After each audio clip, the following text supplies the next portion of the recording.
Welcome back, Red Spotters. I'm your host, Alexis, joined by David Francisco here on Red Spotlight in our weekly segment series recapping the latest Disney Marvel Plus series, or the latest Disney Plus Marvel series. This would be Miss Marvel. Last week we discussed the 5th episode, and today we're discussing episode 6, entitled No Normal. Of course, you can say that again. This week we'll be discussing the show, our initial impressions in a non-spoiler fashion in the immediate of this review, and then we'll get into all of the stuff that happened, and as far as all of the implications of what this could mean going forward. All that here and more on Red Spotlight number 406 today. The first thing I want to start off with is to say very clearly, again, for those who are not aware of the history of this podcast, I myself have become increasingly uninterested in every single project of the MCU tying back into itself and the overall question of what this means for the larger cinematic universe. And I'm far more interested and invested in stories that are focused in, their own characters and their own mythology that happen to, inhabit a larger cinematic universe. That's ultimately what I really wish that Phase 4 of the MCU could have been. And a lot of people out there are doing a lot of soul searching, and they can't really pinpoint why it is that the latest Marvel projects are not working for them. And my argument would be well, it's not because they're not tying into themselves enough. I think they're tying into themselves way too much. And I feel with the example of Miss Marvel, with a lot of the things that were brought into Miss Marvel, which we'll get into, I think it really does suggest that either Kevin Feige has lost his touch, or they're just changing their minds at the last minute too many times, because it just comes across as sloppy to say the least, as to all the things that are being presented and all of the supposed connection to the cinematic universe. And I would contend that Miss Marvel wouldn't be tied down by these kind of sloppiness if you just didn't even attempt to connect it back into the larger cinematic universe. And I also do want to call out a lot of you people out there who, pretend yourselves to be Marvel stans. Not that, I'm calling out people to be fake fans, but just like to look, if you have an issue with Thor: Love and Thunder particularly, a film I've not seen yet, but I have followed a lot of the discourse surrounding the film. If you're someone that's walking out of that movie and you're struggling to find out what it was that didn't do it for you, and yet there is something in tonight's episode of Miss Marvel that has you, buzzing about because of this one thing or a couple of things that were teased at the very end, then I feel you need to be very honest with yourself about what you want out of these things particularly. Do you want a story with characters, or do you just want something that is an extension of an overarching universe and it's just there to drip new teases for what is coming next instead of actually servicing you in that moment, right? Because Kyle threw out this theory in the last podcast where he gave his initial thoughts of the movie Thor: Love and Thunder, and he suspects that a reason why so many people are leaving Thor: Love and Thunder so disaffected is because it doesn't give them anything to talk about in terms of what's next for the MCU or its overall importance to the universe. And look, Miss Marvel, this episode, spoiler alert, was very good for the most part. It really did tie up some, through lines, not perfectly by any means, but the emotion was definitely there. But no one's talking about that.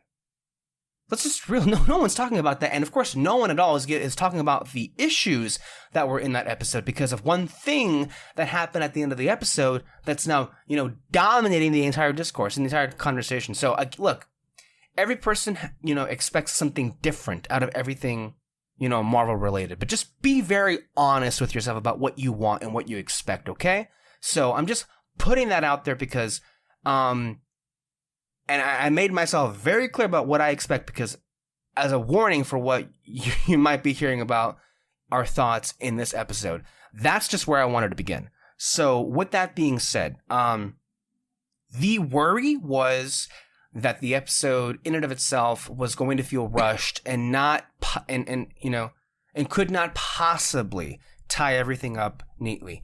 Here's what I will say, transitioning now into my non-spoiler thoughts on the episode itself.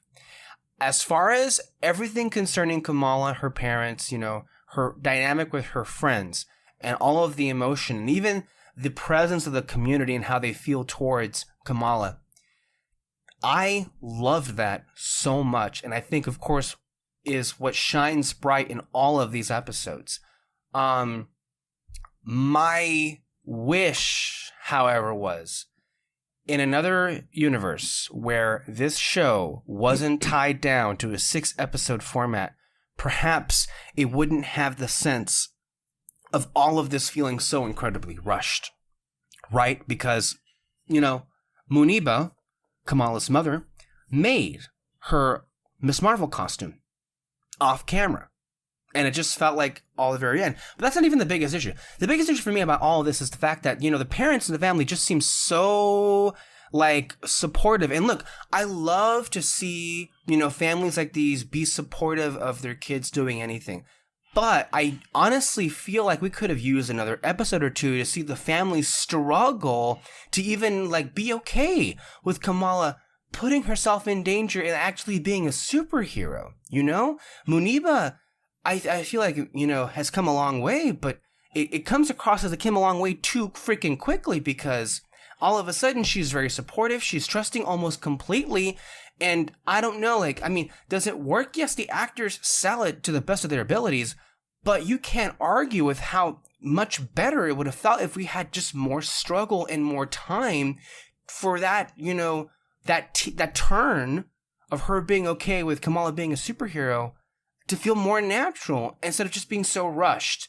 And you just feel the show just we can't do much about it because we don't have the real estate to do that. So that's a concern of mine that I feel has come to fruition tenfold. As far as the action of the episode is concerned, well, look, as far as, and I'm comparing this directly to the action sequences of most of these Marvel Disney Plus finales, I would say is pretty good in comparison to those. And while the VFX in one particular shot, when Kamala is confronting Kamran and trying to get him to calm down, shall we say, did it look entirely 100% real? Absolutely the fuck not. But ultimately, did I care? No, look, in moments like those, I can understand, the effects not looking, all that great. But look, all things considered, the idea that we had a big moment, spoiler alert here already, and embiggen, she, enlarged herself, Kamala. For the most part, it all looked pretty good for a TV show. Certainly from the standards that I'm used to with comic book TV shows, there's not much here to complain from that standpoint. As far as the staging of it, the whole thing with the community being there and supporting Miss Marvel, and then looking to her as a hero, them rallying around her while, these stupid-ass cops, damage control, are just, shooting at kids. That worked really well, and I appreciated that. So as a finale, not bad. Pretty good all around, I will say. What's leaving me feeling a little cold is the feeling of it being rushed. Kamala and Nakia, I guess they barely had a moment of acknowledging of what their relationship to one another is now. It just kind of it came and it went, and I would have wanted more of that. Bruno going to Caltech, again, that's a whole side thing that would have had more focus if we had more episodes. But again, it just feels so rushed and swept under the rug. And then whatever his thing is with Kamala, and then the whole Kamran thing, Kamala not being aware of the fact that, Bruno seems to have a thing for her. No satisfying resolution to that whatsoever. I'm not even sure there was an attempt to do any of that. Hilariously, and it made me laugh, oh yeah, you're a character that I forgot you were even in here. Zoe just comes out of nowhere. And I'm like, oh, that's right, you're in this show. Gee, that's an issue maybe that wouldn't be here if we had, yet again, more episodes to have here. But again, the emotional stuff really works. I think the best moment of the entire episode comes from Kamala's father having that heart-to-heart with her on the rooftop, or not the rooftop, but like basically by her bedroom's window, and the whole reveal of what the meaning behind Kamala's name and why she was given that name worked so beautifully. Like you couldn't ask for a better, I think, execution of that scene, and the adopting of the name Miss Marvel for Kamala to have as a superhero. So, look, a lot of things here I think worked really well, but at the same time, I feel they could have worked so much better if they had just been given more time.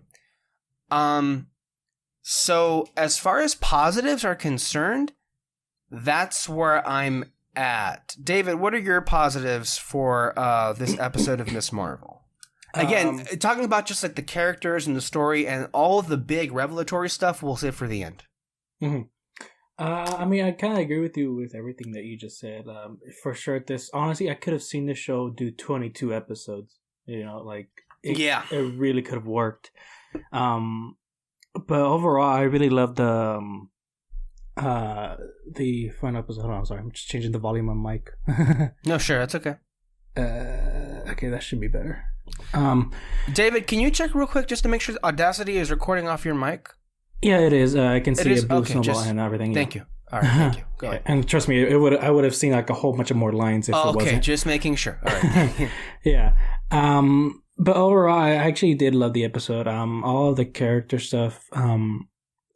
Again, as much as like it could have been built up even more, I just still enjoyed all the interactions that we had, even with Zoe. When she just showed up, I laughed at it too, but I enjoyed her like her, I guess, contribution to the whole group and everything. Right. It all really worked for me. As for the other stuff, it's my main disappointments is just some of the stuff that has nothing to do with the whole family. Yeah. More so, I guess, what is it, like the power buildup and world building in a sense, that's really just the biggest disappointment in the whole show.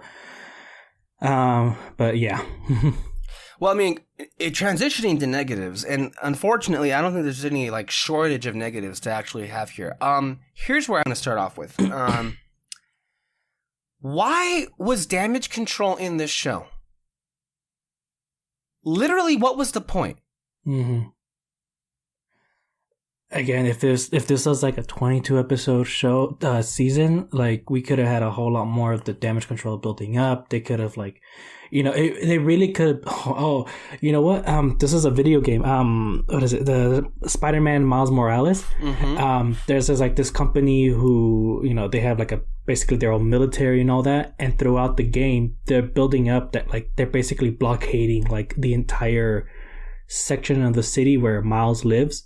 Yeah. And so it builds it up as to like, do you have to fight them at some point and like kind of free the city from them? And it's an amazing moment in the game. That's why I love the game so much, is because of that moment.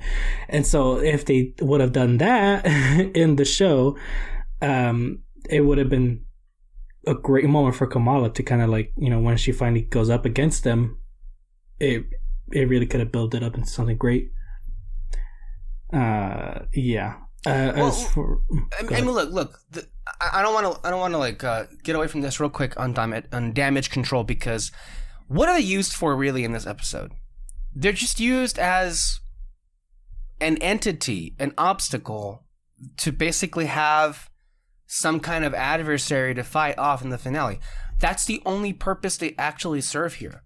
Like I don't see, because really, when you begin to ask yourself like the hard questions about like, okay, what their presence here suggests, it doesn't make any sense. Okay, so in the MCU, are superheroes just now being hunted?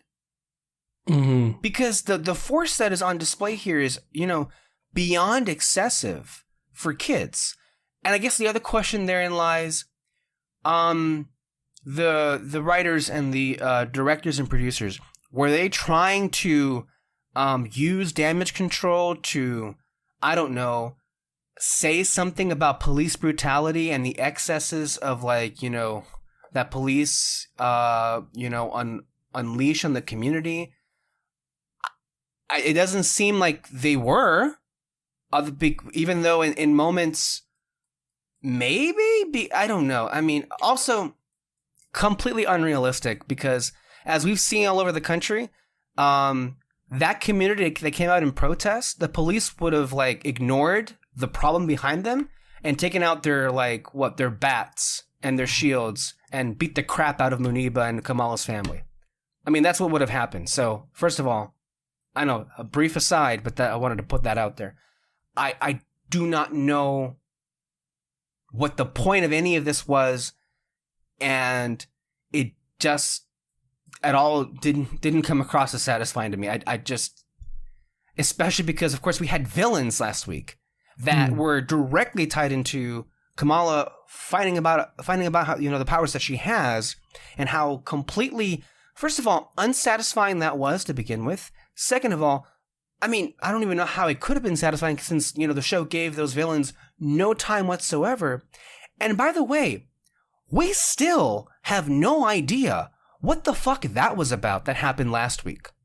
And considering what happens at the end of the episode, we're left wondering, what was the point of any of it?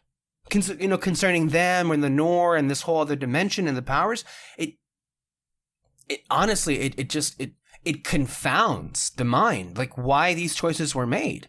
Mm-hmm. And then you get to Kamran. And it's hilarious how this whole episode just goes by and no one asks, what the fuck is happening with Kamran? Like, literally, what is going on? Mm-hmm. Because last we saw, I mean, from what we can see from a visual standpoint, Kamran's mom, Najima, died. By the way, we didn't mention this last week because, I mean, I'm very, like, what's the word here? I'm usually the first person to push back at people connecting things back to, like, Agents of S.H.I.E.L.D. or whatever, because I don't want to, like, get my hopes up. And I was right, by the way, for you people who were saying it, but, or was I? I don't know. Here, this is so weird. But when they crystallized, it almost looked like the husks of the human teragenesis process that we saw on that show, like, very similarly, although not identical. Mm-hmm. But then they just they just collapsed and they became nothingness. But then the essence of what was Najima went into Kamran, and that was never explained. And it also makes no sense whatsoever. And a lot of the things here with Kamran just don't add up. It's like, from a character standpoint, it really bothers me. Like, dude, why are you defending the mom that left you not once but twice? Like, also, Kamala, why aren't you just telling Kamran what happened? Like, Kamran already, like, chose to be on your side over his own mom's. Like, he knew that he was basically being lied to. But then in this episode, he's like, no, Kamala, you don't understand. The Red Daggers, they're no better. And what did you do with my mom? And what happened? And it all just felt so contrived, because what we saw before the fact really goes against what we see being presented here. So, I don't know, honestly. And then, of course, the question begs, what is Kamran? What was he even doing? Did he have any control? It's like, well, I guess it doesn't matter, right? And I guess I'm not even sure if we'll find out, because at the moment where we stand, if you can believe it, even though it makes no sense, there's a likelihood there may not even be a season 2 of this show. Mm-hmm. Which honestly blows my mind. David, you wanted to respond? I mean, yeah, I don't think it's going to be a second season. I'm hoping for a movie, but we'll see. Yeah. Which, I mean, look, by the way, if there really is, in fact, no season 2, it kind of makes this so much more bitter in the mouth, because God, this could have been so much better. And there's no reason for this show to not have multiple seasons. And it's just like squandered potential all over the place. And then again at the very end, they try, like, there was a moment where Kamran and Kamala were about to kiss and they get cut off, and I'm like, okay, but you've literally, like, what, you spent 15 minutes maybe building that up, and then like it was too soon for that kind of thing, and it just Also, I prefer Bruno and Kamala, so yeah. And again, that's my ship. That's my ship as well. But they spend no time talking about it. Like with the last 2 episodes, they weren't even there. It just should have been the look, and then that's it. No kiss, but either way. Exactly. I mean, I feel you. And in some ways, it's not even fair to say that they had 6 episodes to build that up, because really, it just had like, what, 3, 4? Not even. I feel like just like 1.5 or something. Exactly. And that's just like, what are you people, Kevin Feige, what are you thinking? Like, this is just so like mishandled. It's annoying because this should have been the best single series out of the Marvel Disney Plus machine. And granted, while the episode, I think, delivered some emotional highs, and I mean, I think it very easily could have been a great show, and maybe damn near perfect. But a lot of the things that it just that kept it from being perfect, once again, I lay completely at the feet of Kevin Feige for once again getting in the way of his own projects being great. It's just, there's no excuse for it. That's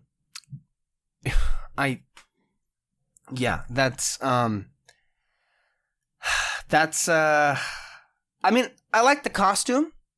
The costume looked great. I honestly, at the end of the day, came around to liking how her powers looked and how she used them in action and how she was constantly like saving people. And she feels, I mean, she's a great superhero. So again, not to take too much away from the show and from this episode, mission accomplished when it comes to that. I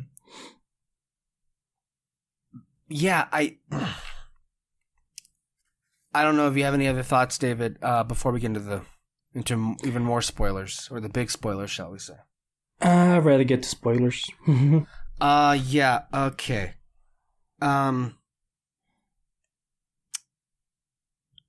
Already, I'm as you can tell, I'm a little exacerbated because I'm at a loss for many of the choices that were made. You know what? Can we start off with the one at the very end, because that may be the one that there's not so much to say.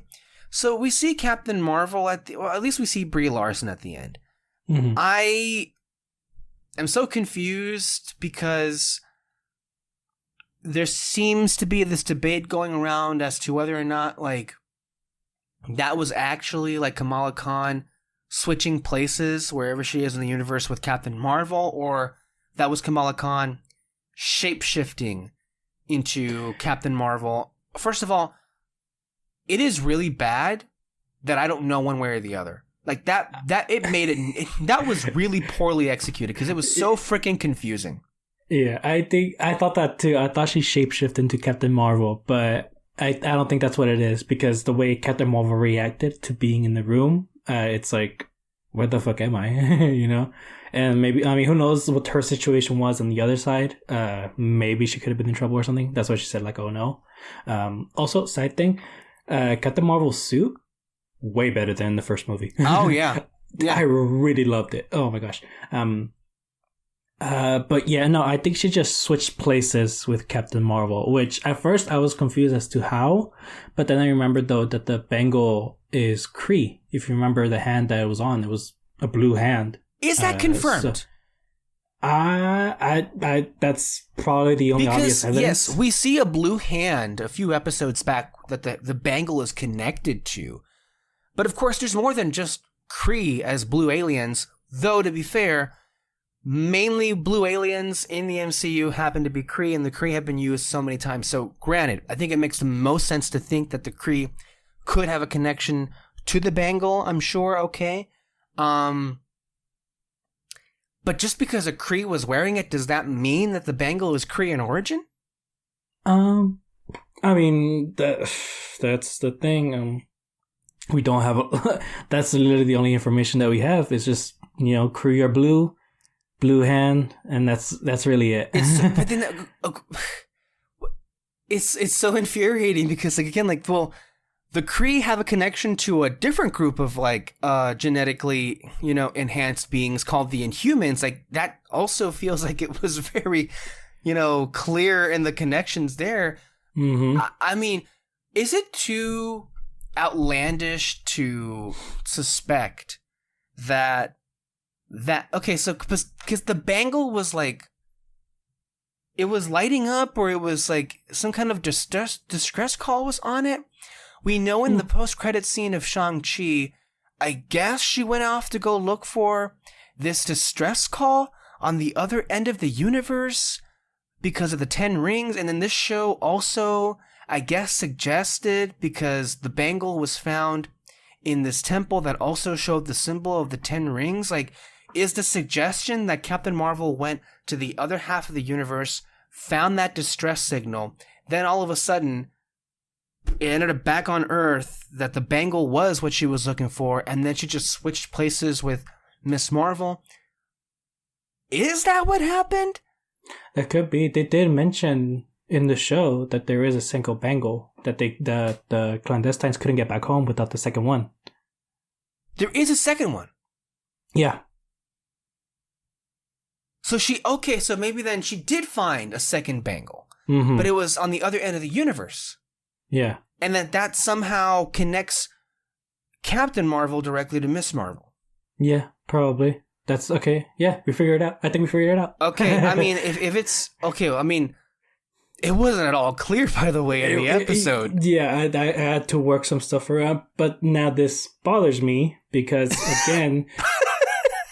in Kevin Feige's words, you do not have to watch the shows to understand the movies. What happened with that? Well, I guess in this way, maybe... I don't know if it's fair to, turn that around, but I guess you wouldn't be able to understand what happened in this scene if you didn't see Shang-Chi, for example. I mean, the movies...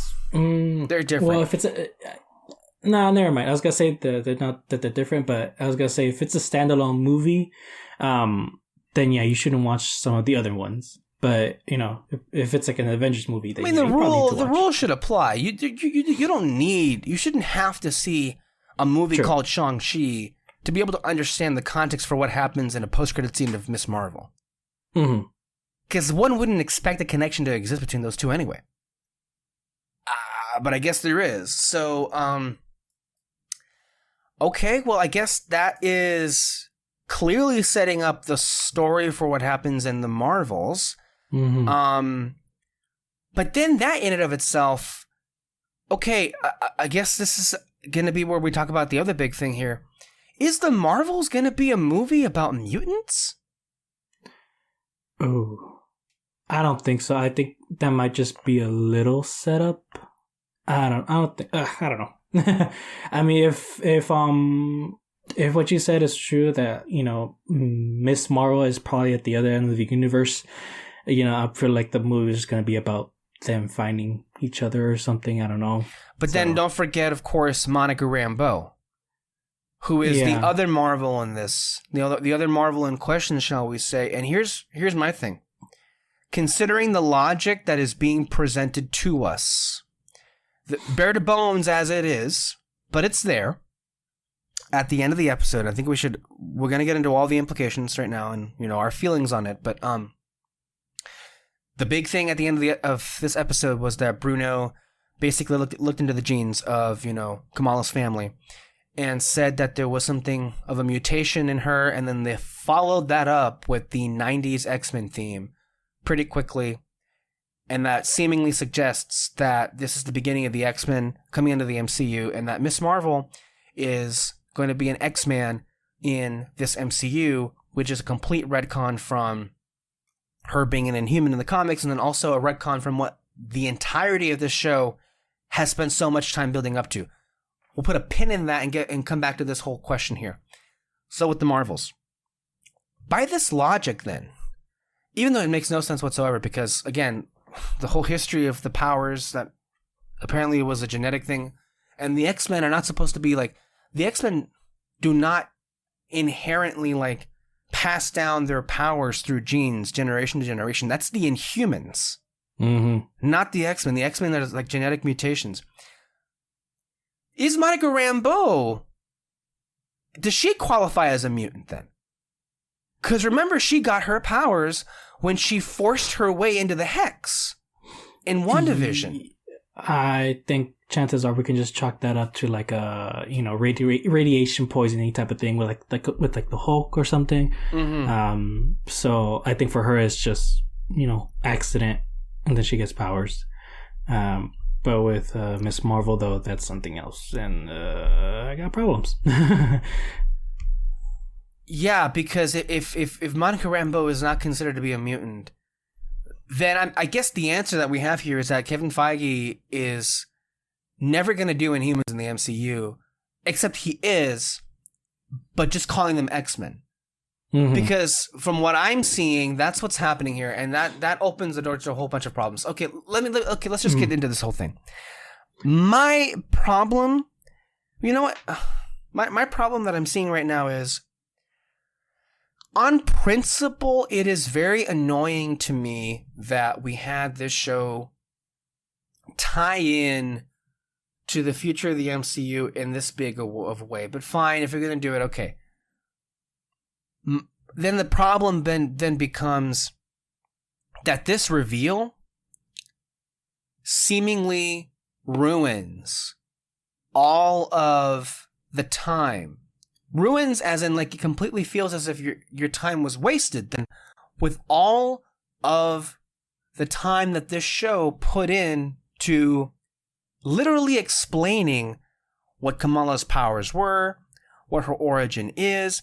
It seemingly suggests that all of that was a tease and a waste of time, because they spent so much time literally telling you, oh, well, she's from the Nor. I don't even know what the fuck the Nor is at this point.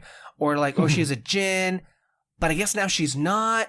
And like, I guess this explains why the Trouble was doing such a piss poor job of explaining what her powers were in the first place, or like what the origin was, because that was just a ruse. And if that's the case, I'm really upset, because all of this was just an exercise in futility, and that the real explanation for what Miss Marvel's powers really are going to be explained in some movie and not in Miss Marvel the TV show.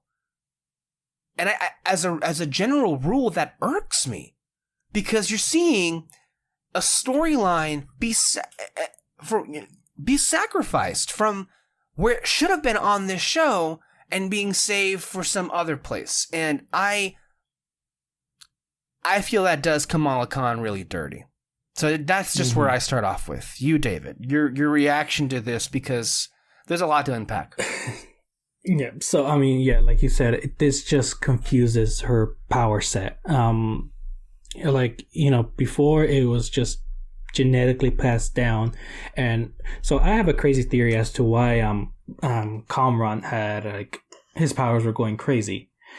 And so again, this is just a theory. There's like basically zero evidence in the show that says that I'm right, but like it really could have been explained had they had the time.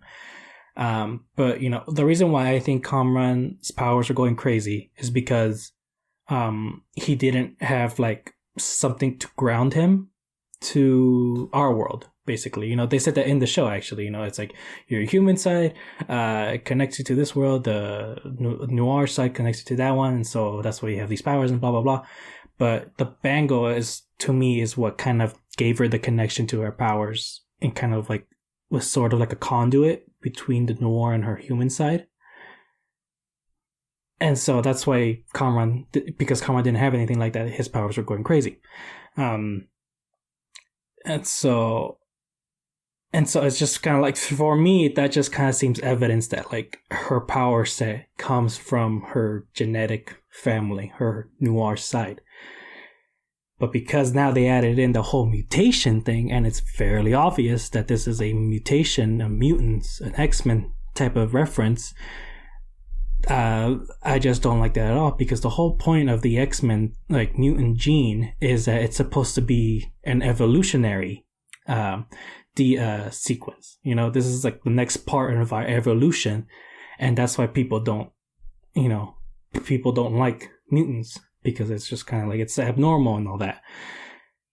But now that you're connecting it to an alien genetic, it kind of, the people who are against mutants, you're kind of giving them more of a reason to hate them. They're going to say like they're aliens, they don't belong in this world and all that. It's like, no. The whole point of the X-Men, the mutants, is that we are part of this world. This is just what we will become now. And so I really don't like that they're connecting the mutants to Miss Marvel. Yeah. It's just not what this isn't what the X-Men are supposed to be. Mm-hmm. It's just not, because like you're right, it is supposed to be like evolution. And yet, which I think would be a pretty cool idea to explore in the MCU. But they've gone with the idea that, oh no, we'll say that we're going to completely not do that at all and introduce them via the Inhuman way, basically. They're going to use the Inhuman, I guess, the Inhuman way of introducing, right? The X-Men, except their origins lie in with multiversal beings. Yeah. And I'm sorry, but that completely just muddies the waters of what the X-Men are supposed to be, does it not? Mm-hmm. Yeah, basically. Because then that basically just makes the X-Men feel like aliens. Mm-hmm. Which they're not. I mean, and if you're going to make them, I mean, oh my God. I feel like they can still retcon this. I really wouldn't mind if they did. Just just don't ever say the word mutants and say that, no, she's an Inhuman. Things that were created by the Kree, and all that. Like, they can still do that, and they can still do the whole, like, X-Men storyline of, people don't like the Inhumans and all that, blah, blah, blah. Like, they can still do that. It's just the reason why it's so important for Xavier for them to accept mutants is because this is the next part of their evolutionary stage, and with the Inhumans though, it's just, hey, we're here, this is our home kind of thing. Like, it doesn't matter where we come from originally, I guess. It's so confusing because so much already that we've discussed, and as far as the connections with Kamala and the power set that she has, and the explanations that have been given to us, I honestly legit thought, and this really pisses me off, I legit thought that the first time I saw the ending of that episode, I didn't catch the whole, the reference to the 90s theme song. I didn't hear it. Mm-hmm. So the way that Bruno was explaining it, it started to feel as if all the pieces had come together. Because when, Bruno's explanation, the Terrigenesis looking, cocoons that we saw, and of course knowing the origin of who Kamala is in the comics, it honestly really felt as if, like, wow, they're really going to do Inhumans. Mm-hmm. That's what it was feeling like. Because I guess that would make the most sense. But no, it was, then I later found out that it was just a swerve to X-Men, which that makes no sense. Not in the least. And so, if we're taking the logic that is presented to us, it would seem most likely that, one, Kevin Feige never has any intention of introducing Inhumans into the MCU by name. And it also seems as if he has no intention of using the X-Men as they're mostly known as in the comics in his MCU. Instead, he's basically marrying the Inhumans and the X-Men into one entity, introducing them both at the same time, except the X-Men are only X-Men in name only, and as far as the execution as what is suggested at the end of this episode is going to be, would most resemble to be the Inhuman way.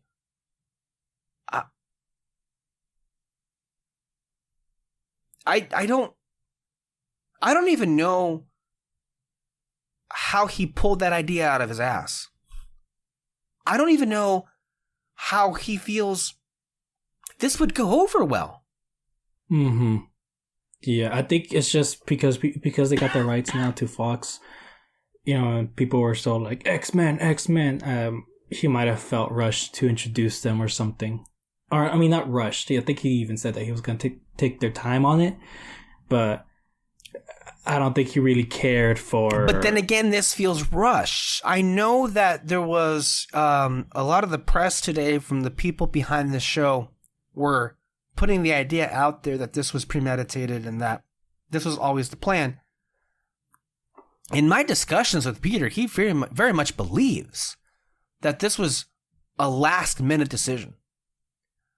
Like, I just don't understand Kevin Feige these days. Like, do you want to be, has Kevin Feige lost his touch? Or he is just genuinely not interested anymore? Because this just feels so careless.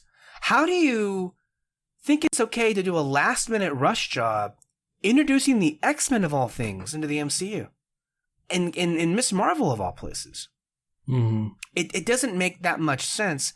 On top of the fact that, okay, man, I don't know what it is the Inhumans ever did to Kevin Feige, but just slamming the door shut in every direction imaginable.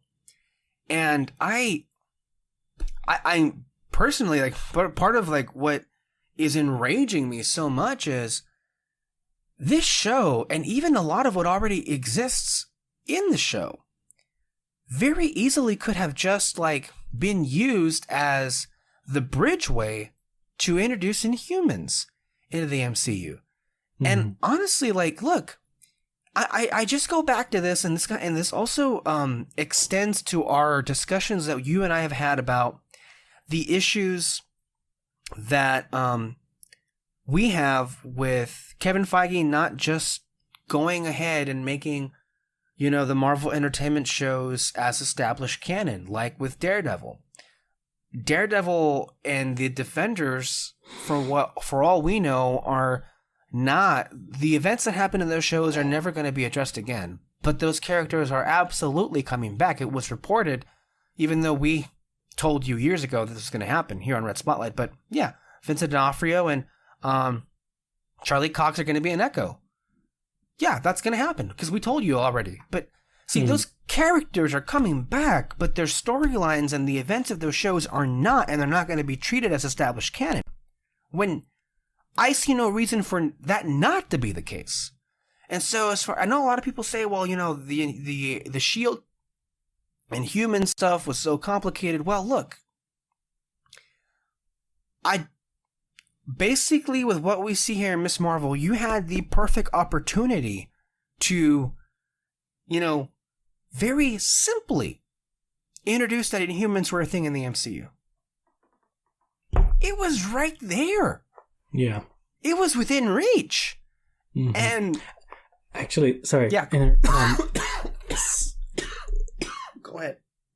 So that scene where, the Red Daggers are explaining to Kamala about the noir dimension and all that. When you see that little 3D image of the noir dimension, I saw a picture of a comic panel where it was an Inhuman dimension. It's not like the moon base. It was an Inhuman dimension. And it looked very similar. But I'm talking about where the skyscrapers were in that city. Uh-huh. It's exactly where you see kind of tall structures, I guess. And that comes from an Inhumans comic book? I don't know if it was an Inhumans comic book or something, but it's from the comics. But it looked, just imagine how you would see a city but crystallized, kind of like a Van Gogh painting. Uh-huh. Imagine that. But it was 1-to-1, how the city looked in the comic. And so I didn't bring it up because I feel like I could be horribly wrong on that or something. And so, but yeah, I mean, at this point, who knows? You could be right on. I could be right on, yeah. But it's just, but also though, because of the whole mutants thing and this and the music, I feel like they might throw that away. And so, but I mean, this, I'm mainly saying it now because what you just said, it was right there. Everything that he needed to make this Inhumans is all right there. And at points it even felt as if the show itself was teasing in that direction. And so, like, I don't know, man. I feel like I was just so enraged because, like, wow, what a perfect opportunity to marry all these things together. And it would work so much better, actually, than it does right here. Because all this does is tease what's next. And not in a very good way either, and in a way that's actually kind of worrying. For all involved, I would say. I just like, man, I don't know. And you know what's also really interesting? Or not maybe interesting, but also troubling? There were articles. Not articles. There was an article on a rumor that came out either earlier this year or late last year. Because, of course, there have been reports from smaller places out there that in Secret Invasion, you're going to see Clark Gregg and Chloe Bennett come back and be a part of that thing. A show, by the way, which is currently going through 4 months of reshoots. That's not a good sign, but that's out there. Some fans today on Twitter, in a not at all excited fashion, have been sharing screenshots of an article that came out that suggested that Quake was going to be introduced in the MCU as a mutant.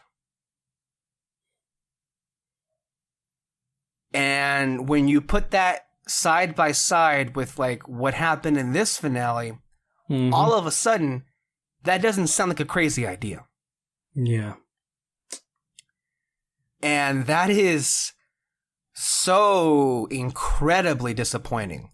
Especially because the other shoe to drop here is this. Like, okay, well, the MCU, either through way of movies and TV shows, at some point, I assume, because here's the thing that this is a really weird circle, right? So the only reason that Inhumans, the Inhuman comics were created was because Marvel Studios knew they couldn't make movies on X-Men. Because they had lost the rights to that. Or they had sold them away, shall we say. And then especially in the 2010s, when Marvel Studios is ramping up, the only reason an Inhumans movie was even on the lineup was because Ike Perlmutter wanted an Inhumans movie. Kevin Feige never did. On top of that, at the time that it was decided that Agents of S.H.I.E.L.D. would shepherd the introduction of the Inhumans because that would be the tie-in to the movie that would happen. That was all Ike Perlmutter's plan. Then, of course, the divorce happened. Bob Iger officiated the divorce between Kevin Feige and Ike Perlmutter, and those plans went in the trash. But in Agents of S.H.I.E.L.D., here's the thing. The truest adaptation for what the Inhumans are is the Inhumans TV show, which is that royal family with all of the problematic elements in tow, which I feel also contributed to why the show didn't really connect with people, on top of it being a complete misfire in every direction. Agents of S.H.I.E.L.D. didn't take that approach, the royal family with the Inhumans. They basically treated their Inhumans on Agents of S.H.I.E.L.D. as if they were X-Men. There were like several seasons of television where slowly you'd see the origin and then, of course, the outbreak of Inhumans. And then you'd also see the public react and respond to them and be afraid of them. There was whole movements formed against the spread of Inhumans. But that was in name because, and of course, they used Inhuman characters like Quake, but the execution of it resembled more so like the X-Men, and especially how the X-Men films did so. And so now we're here in 2022, and the X-Men are not being introduced in the MCU, except they're not going to be treated as X-Men. They're not going to be treated as Inhumans, but it's confusing. It's not at all clear. At the moment, we're being led to believe that mutants are going to be handled in a very different way than we've ever seen before, but also that feels categorically not like mutants. And I guess we're going to see this storyline play out again. I mean, they have to have the component of the public being afraid of them. But instead of like all the better ways of it, you know, all the better options they could have had, they're not going to go ahead and do that. Like at all. You know? I just don't see how they hope that personally at the moment I don't see how this execution of it is going to be any better than all the other examples of it. Like I don't like I honestly feel the X-Men films, and to the credit of Agents of S.H.I.E.L.D., they did a really good job of like feeling that storyline, making you feel it. I don't see how this MCU is going to do it in a better way. At least how it's being presented right now. Yeah. My only guess that they can add onto it is that people don't want more superheroes or supervillains in this world. That's really the only thing that they could add to it. But then that just I feel like that's just going to lead back to the whole Sokovia Accords thing, which I don't know if they... which I don't even know if Kevin Feige cares about it anymore. And yeah, we see here superheroes are just being hunted because in this episode, I mean, with the whole damage control thing, I'm really confused, and I'm also really upset because I feel like the most important thing out of all of this, I think you really took so much away from Kamala Khan and her show. And ultimately, what I'm pissed off the most is that Kevin Feige chose to build so much of this series as a ruse for a reveal at the very end, which only services his cinematic universe on top of what was best for the story of the show. And that's really dumb and enraging. And then, of course, what this means for how the X-Men are going to be treated, which is very disheartening. And yet, maybe for me, what is just so deeply saddening is the idea that this very well appeared to be opening the door slowly to, you know, a side of the MCU or a side of the things that I want to be connected to all of us, and then for it to be slammed in my face, and then for it to be mutants, and then it's like, and then I'm beginning to take a really hard look at the idea that maybe we are going to get a Quake, but it's going to be a mutant. And even if it is somehow Chloe Bennett, it just is going to feel wrong. If it is in fact that way. Like how would you feel, honestly, David, if they actually did bring back Chloe Bennett, but then it's a mutant and not an Inhuman?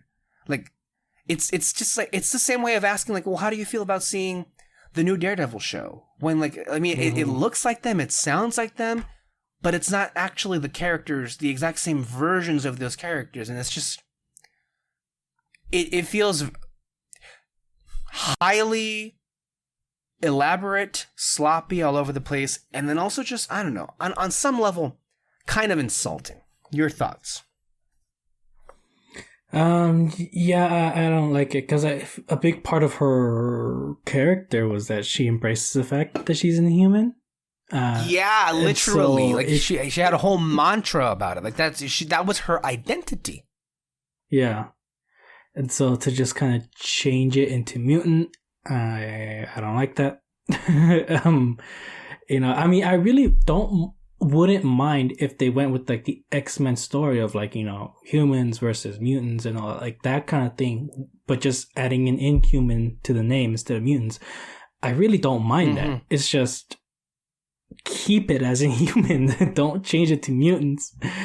But yeah, it would come off as lazy though, especially with Daisy. Yeah.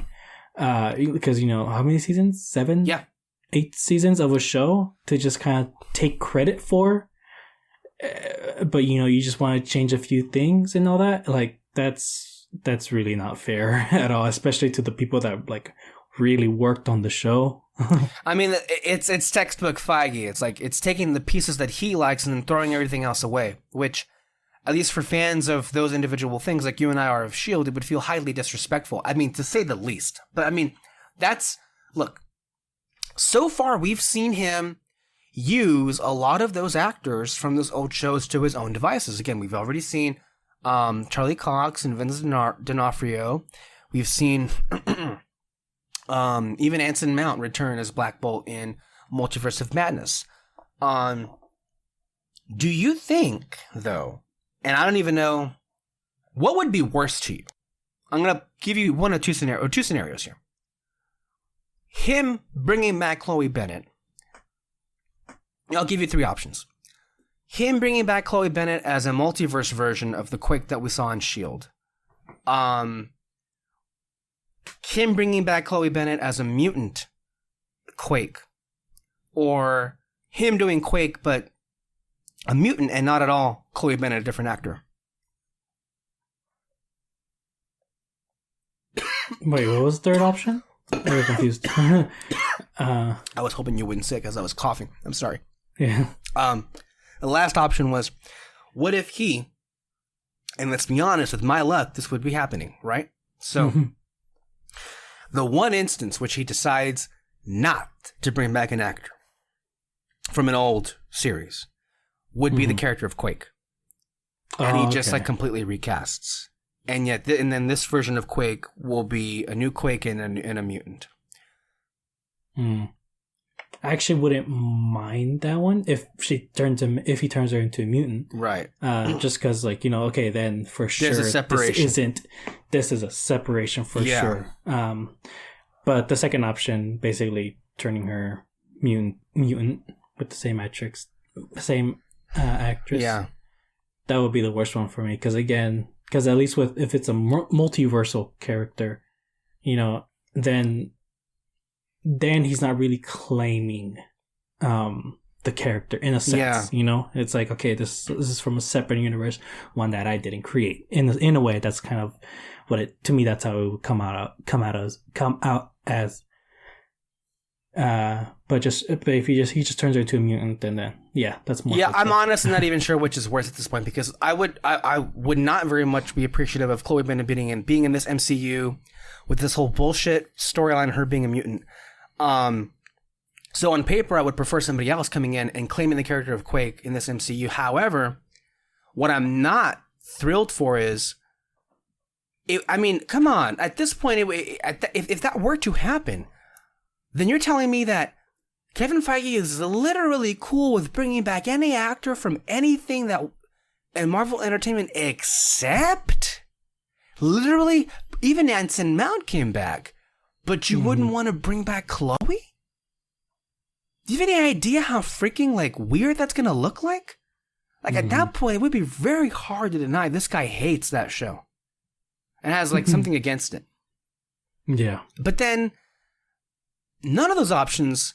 Well, honestly, to be honest, none of the options that we see in front of us do any goodwill, or do any good, as a matter of fact, to the idea that S.H.I.E.L.D. somehow takes place in this universe. It just completely throws that away, which is, not a complete surprise, but kind of stings a little more so than it would, because the show, Miss Marvel, seemingly easily was getting close to that. It was within reach. It was within grasp. And then that damn X-Men song played, and it's like, what?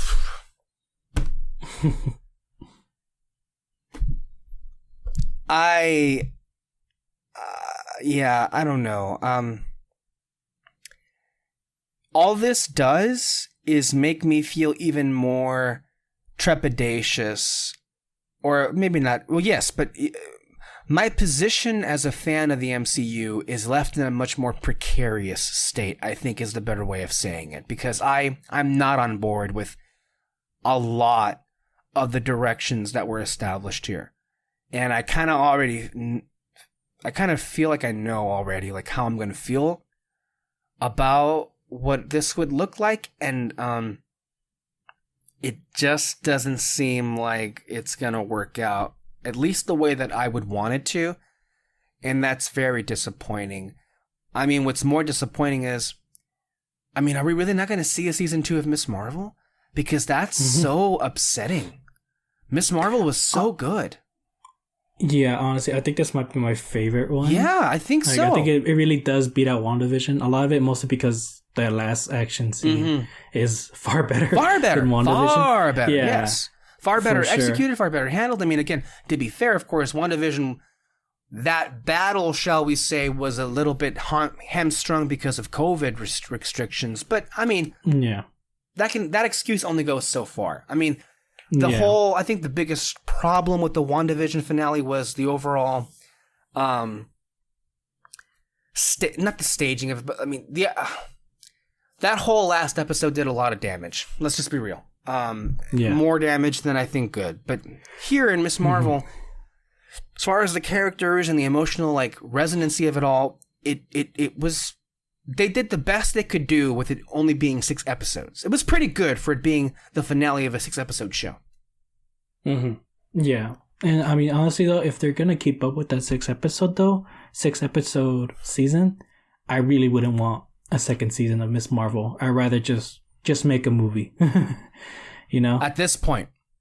Like, if we're not going to get like the TV show that the great TV show that this very easily could be, then fuck it, then just do a movie then. Yeah.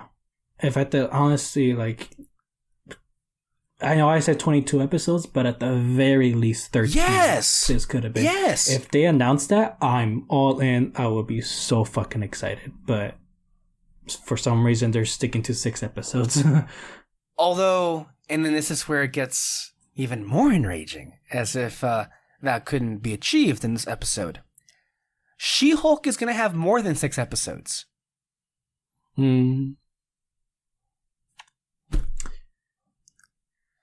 Like, I'm sorry, that was always the show I was looking forward to the least.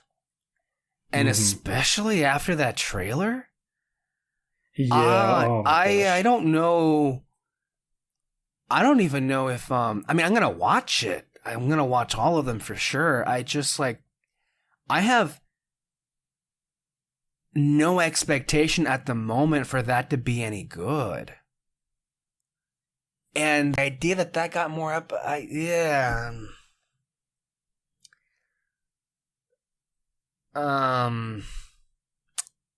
don't know, man. I don't know. It makes me feel as if, like, we did hear that there were issues with Miss Marvel in production, and that there were, of course, the whole change of powers set them back some, but yeah, go ahead. I just looked it up. I was trying to check, but you know how they're making Percy Jackson, those book series, into a show? That one's gonna have 8 episodes. See, oh, so it's like, yeah, that's a true season of television. Because you may not think it, but 8 episodes does a lot more for you than 6. And honestly, I've read the books. This can be 6 episodes if they wanted to, but no, they're making it 8.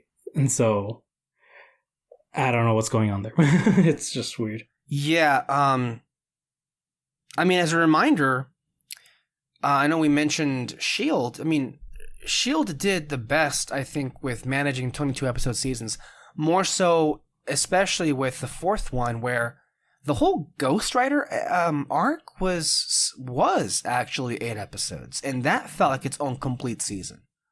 So, no, yeah, I don't understand.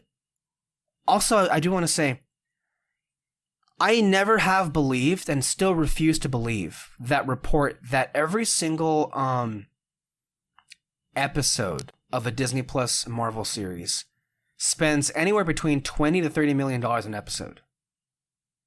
But holy shit, if you are spending that much money per episode, you do not see that money on the screen whatsoever. Yeah. Like, at all. A couple of other tweets I want to throw out there, just some takes. Darren Mooney, there's something very revealing in the fact that Fox made X-Men movies for the better part of 2 decades and never felt the need to lean on the nostalgia of the animated series theme. And Disney have done it twice before making a single X-Men movie.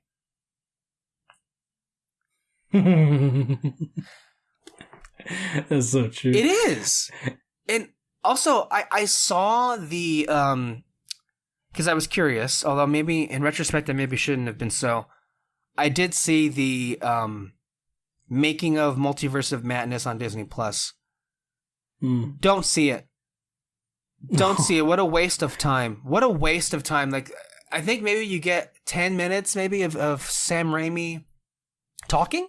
I'm not joking. Like, you'd be better served. I think right now you can only hear it if you purchase it on digital or if you find some other means to download it. But I would much rather hear the audio commentary by Sam Raimi, because then you'll actually hear him talk about like all those choices. Because if you can even call that a documentary, it was lazy, a waste of time, very vapid, very face level. And weirdly enough, when they get to the Illuminati section, they only talk about Mordo, Maria Rambeau, Captain Carter, and Charles Xavier. They don't even mention freaking Mr. Fantastic or Black Bolt. This is supposed to be a documentary on the making of this movie. And you don't even mention. I'm not even kidding. They don't even say the names, Black Bolt or Mr. Fantastic. This is very weird. Yeah. So don't bother wasting your time watching that trash. Listen to the commentary if you want to, but oh my god. Yeah, also, if you haven't, watch those X-Men movies. I think more are good than not, like X-Men X2, X-Men First Class, X-Men Days of Future Past. The Wolverine's even good. Logan. Those are all very good movies. Go watch them. The Last Stand isn't great, but it's not garbage. The ones where Apocalypse, not good, but not garbage. I didn't see Dark Phoenix, but I think we can all see that one wasn't very good. Did you see Dark Phoenix? I saw Dark Phoenix, and it had a good first half. I didn't care about the rest, honestly. There were some cool action scenes, I guess. I think it was better than Apocalypse. Oh, yeah? But overall, you can just skip those. Just watch till, Days of Future Past, and then watch Logan. More reaction on this episode. Nando, from Nando Movies. I thought the Miss Marvel finale was fine. I think the end reveal is an insane thing to pull out of nowhere, considering the entire 4th and 5th episodes were about explaining how and why her powers worked. Literally pulling out of nowhere. When 2 whole episodes were almost entirely devoted to explaining what the powers were and where they came from.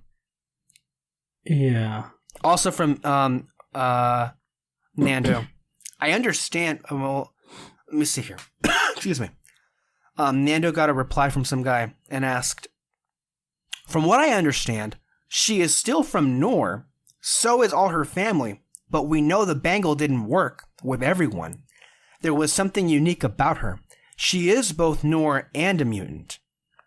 Which that in and of itself seems convoluted, but going back to Nando, I understand that is the explanation the show gives. I just think it's way too unnecessarily convoluted for no reason other than to at the last minute, tie Kamala's power to some other popular thing.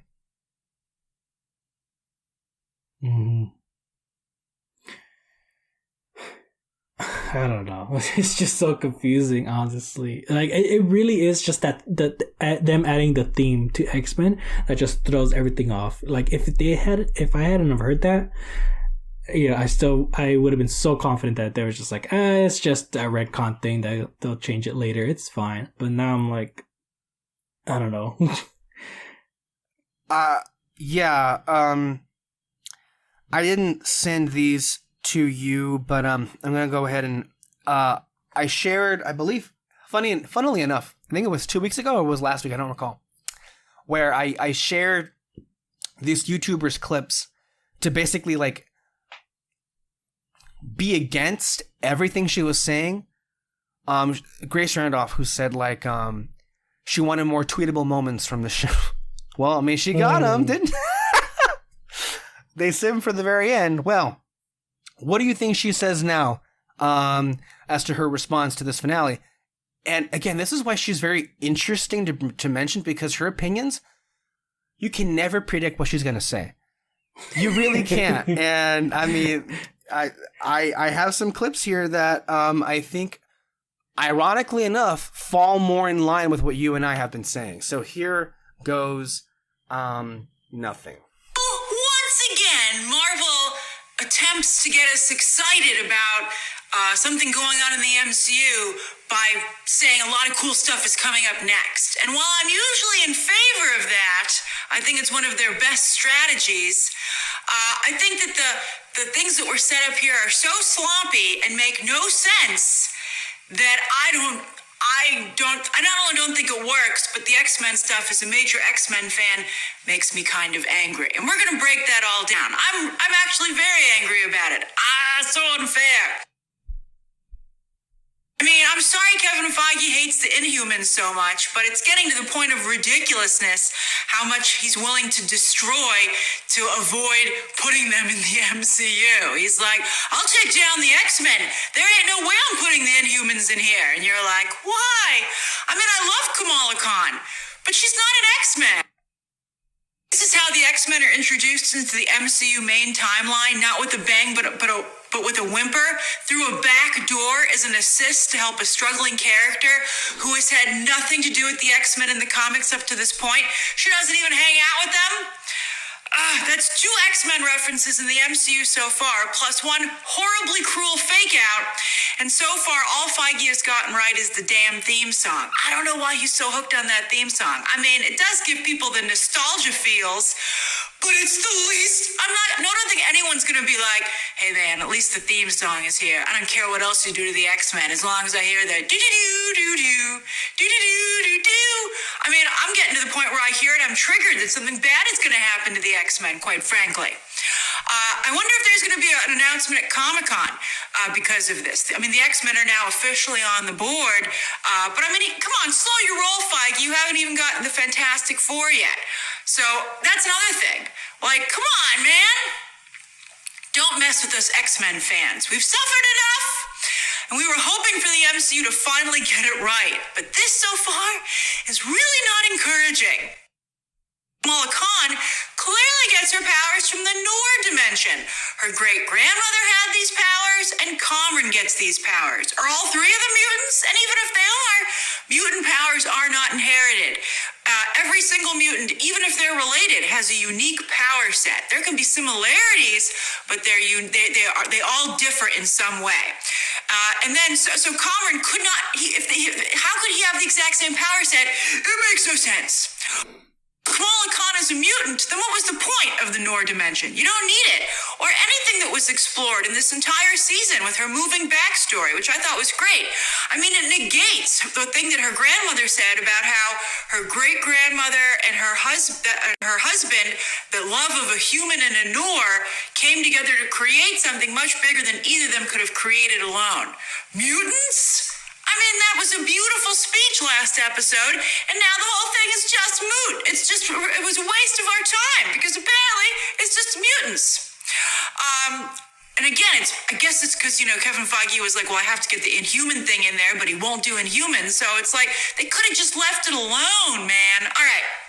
2 more. And all the talk about Jin. What about all the talk about Jin? All right, are they all mutants? What about also the 10 Rings connection?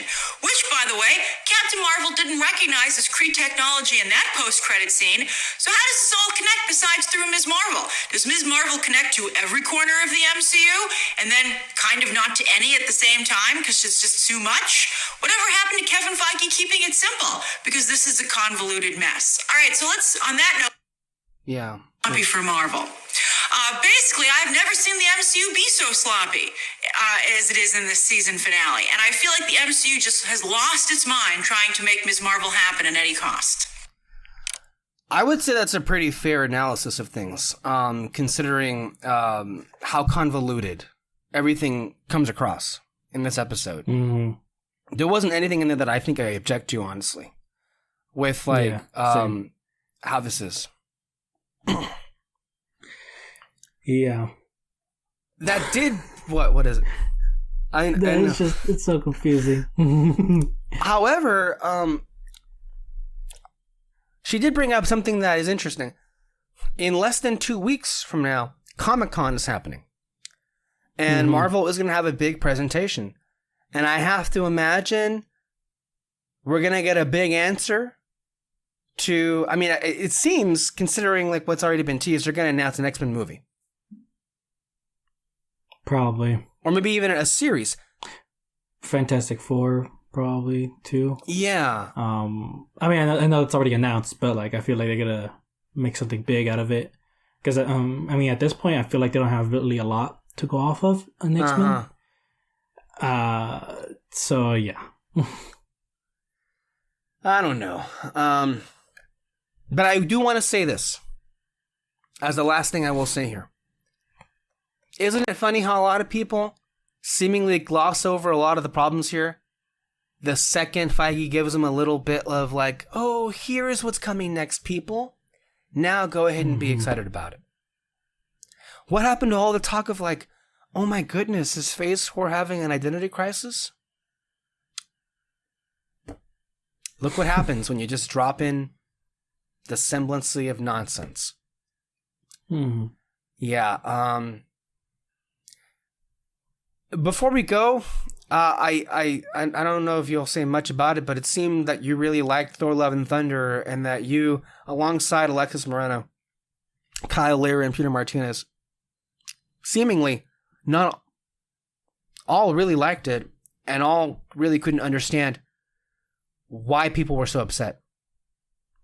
Yeah. Because, to be fair, you, myself to an extent, but you and Alexis were really upset at Multiverse of Madness. Well, mostly because of Wanda. Yeah. Yeah, it was mostly because of that. But I mean, that didn't really affect my thoughts on Thor: Love and Thunder and everything. I was mainly excited about. I was excited about it for the reason why people are hating it, and that was because of Taika Waititi. Like, that really seems to be the thing going around. It's just like, oh, this is a Taika Waititi movie, you know that? And to me, that makes no sense as an argument, because I feel like if you can see the artist in this, because I've seen complaints about that. You know, I think it was Captain Marvel, where people went, you know, I can't see the director's vision in this, or something like that. Like, I can't see who made this movie. You know, that was some people's biggest complaint about the movie. And so with this one, you 100% see Waititi's vision in this, like his artistic style, and people are complaining about it. And so I'm just kind of like, and I even saw a video, you know, this guy, I listened to this one guy on YouTube. He's a comedian, like he's done stand-up comedy for like a long time. He doesn't do it anymore, but you know, he still knows what's up. He didn't really like Thor Ragnarok because of the jokes. He thought it was just too much like dialogue. You know, like specifically, you remember that scene where he's all like, it's like, oh, there was this one time, you know, I found a snake on the floor and I picked it up. I was really excited because I really like snakes and all that. And then it turns out it was Loki. He transformed and actually stabbed me and everything. Like he's just like, when you make the dialogue go on and on and on, he doesn't like that. But he really liked the jokes in this one, apparently, because it's kind of like straight to the point. You know, and yeah, it does. There is a lot of it, but you know, he does say that the jokes are better in this, so I don't really understand why people complain. No, I mean, the impression that I'm getting, a lot of critics really hated this movie because the humor, it's, again, I guess, look, from what I'm hearing, this is a full-blown comedy, and with comedies, you'll like it as much as you relate to the brand of humor that is being displayed, and if you find Taika Waititi's humor to be excessively childish and annoying and irritating, you might not like this movie. And I think that might be what it comes down to. And I mean, there are some that I was kind of like, oh, I think that's kind of like too far of a joke or a miss. Yeah, I like there are some that I do think like that, but overall though, I mean, it reminds me a lot of the reaction that movie. Guardians of the Galaxy Volume 2 received. Remember in those first 2 weeks, a lot of people were like kind of dismissing the film as overly comedic and too many jokes. Yeah. It's funnier. Thor Love, or I mean, not funnier, but it's a lot more humor than that. There is a whole lot more humor in Thor Love and Thunder for sure. You know, but I feel like in a way, Thor Love and Thunder might be a bit better on his jokes because a lot of it, yes, there's jokes on serious scenes, but the jokes are sincere. You have to watch it for like Thor Love and Thunder. You're saying the jokes are sincere, which is very interesting considering a lot of the critics have attacked the film for its lack of sincerity and coming across as insincere. I think I know which scenes they're talking about specifically, but you know that's something all different. That's something different altogether. But like a majority of the moments where like you know there's actually like one-to-one character interaction and everything, to me the jokes are sincere.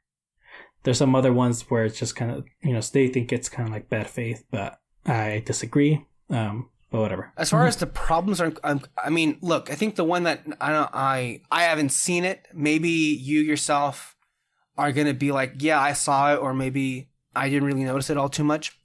I hear that the visual effects particularly are among the worst of any Marvel movie. Do you feel that way? The worst? Or among the worst? Maybe you don't notice it when you're watching it, but I know, I think it's always unfair a little bit this way, but I mean, when you freeze a still frame, then maybe you can see it, because look, this film was the first Marvel movie to use the volume, mostly more so the volume than green screen. I don't know if they ditched green screen completely, but they went more so with the volume. And the problem is, Marvel changes their plans so last minute, so the volume takes months of preparation. It didn't work out from a lot of the shots that I saw. I mean, it's just for me. If it's different for me when it comes to visual effects. Okay, let me ask you this: was there a lot of obvious green screen or green screeny looking CGI? More so than most Marvel movies. No, I would say there's less. Okay, but again, you know, I'm laughing most of the time, so maybe I just kind of missed a few. I do want to rewatch it.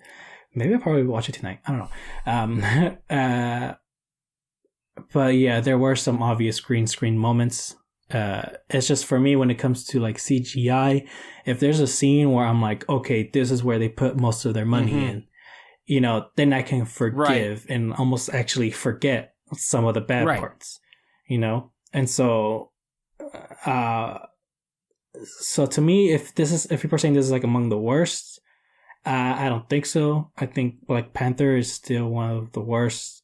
And that's because, you know, even though like the CGI was bad, like throughout the movie and everything, I still didn't like it.